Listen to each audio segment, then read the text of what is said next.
Hey ladies and gentlemen, welcome back to the channel. My name is KPZ. You're here on the home of the Slightly Above Average Ship Review.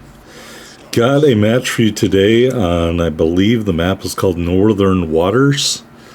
We are here in the Tier 4 Premium Russian Destroyer, the Gremyaschy.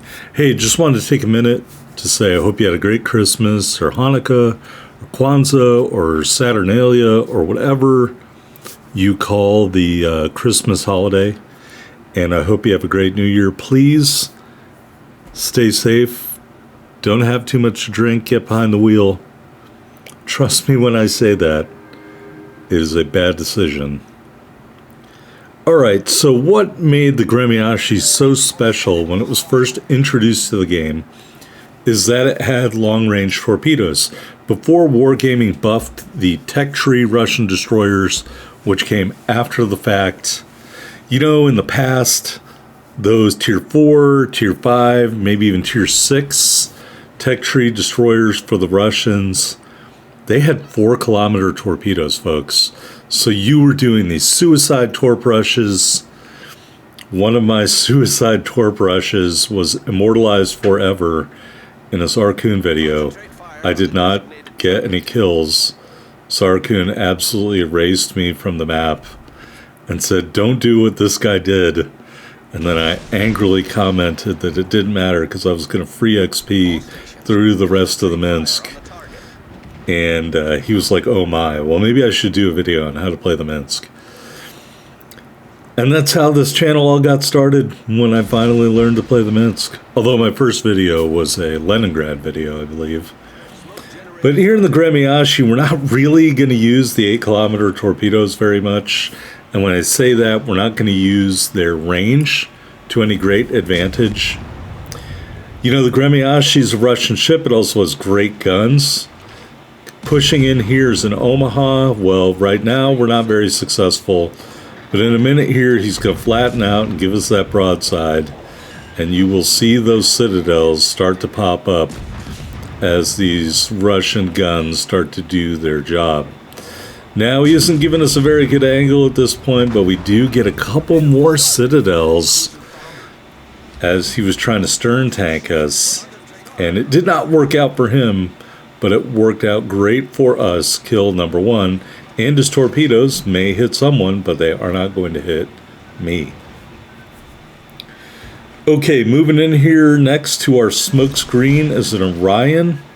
We've got one set of torpedoes out, making sure I keep an eye on the battle space. There is a carrier in this match. Very dangerous for a Russian destroyer, because Russian ships don't have good AA.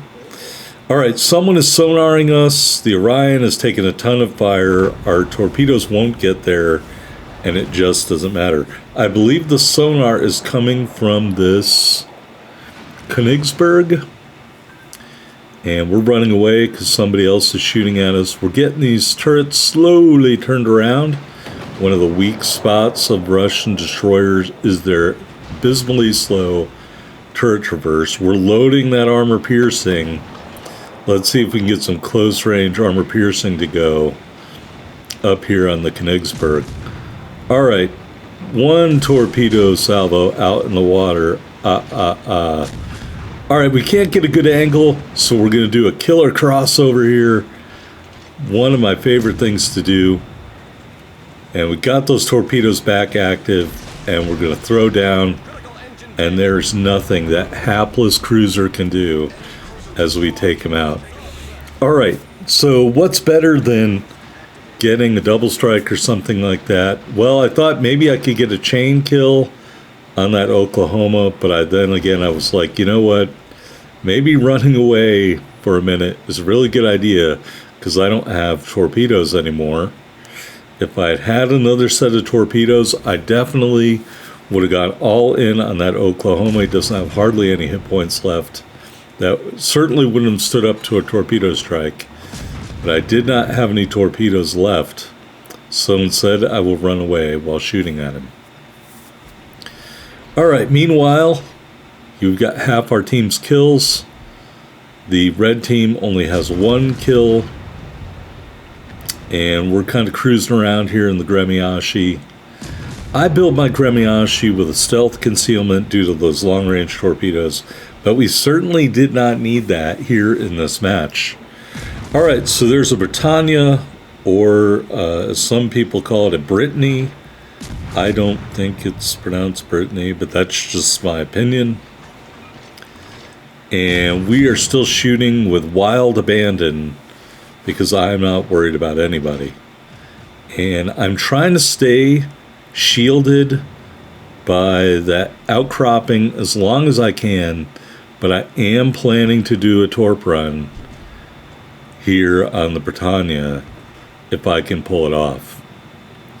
Alright, so we got that little outcropping there. He is shooting at someone else. I believe his secondaries are going to start kicking in here in a second, but they really aren't anything I am worried about. We're going to turn to get that launcher on target, and we're going to launch at the Britannia. And you can see his main battery is trying to track me. However, we're going to go bow on, and he's going to eat a couple torpedoes, and he is dead.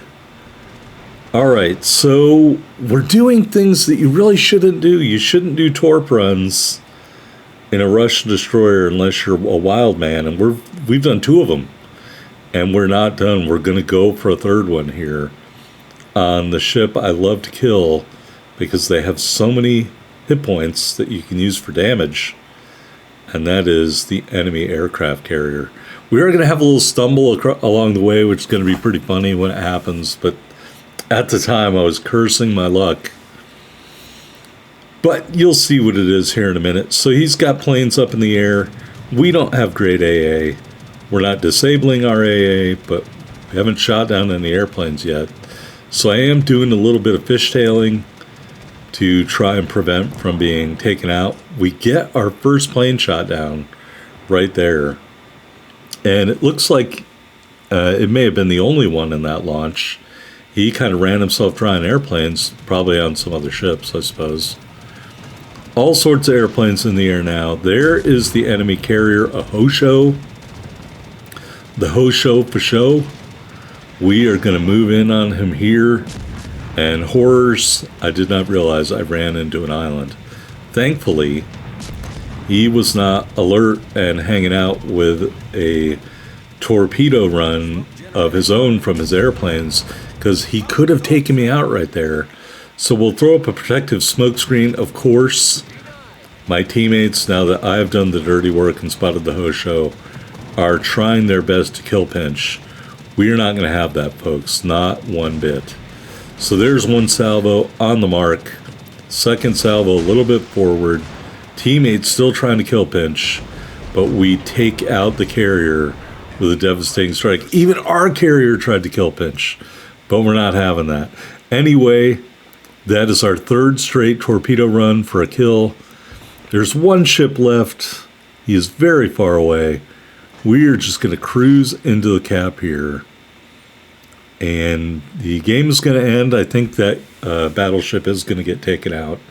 But I'm not going to have anything to do with it because I am way too far away. Anyway, I really like the Gremyaschy. It doesn't have great DPM, even though it does have Russian guns. But it's got a good combination of a powerful artillery battery, some long-range Russian torpedoes. It doesn't have great concealment. It doesn't have great AA. But as you can see here, even though I'm doing things in this match you probably shouldn't do, you can still have a lot of fun with this ship. And I've made other videos expounding its greatness. I think it's a really strong Tier 4 premium destroyer, and I think you should definitely consider it if you don't have one yet. Because like I said, it is a lot of fun, especially when you get all the things to work in your favor like they did in this match. Anyway, this guy is about to die. There's nothing spectacular on the results screen, so I'm probably going to call it here. Thanks so much for watching. Don't forget to hit that like button, and I'll see you on the next video. You can always subscribe for more slightly above average ship reviews. Take care, everybody. Happy holidays.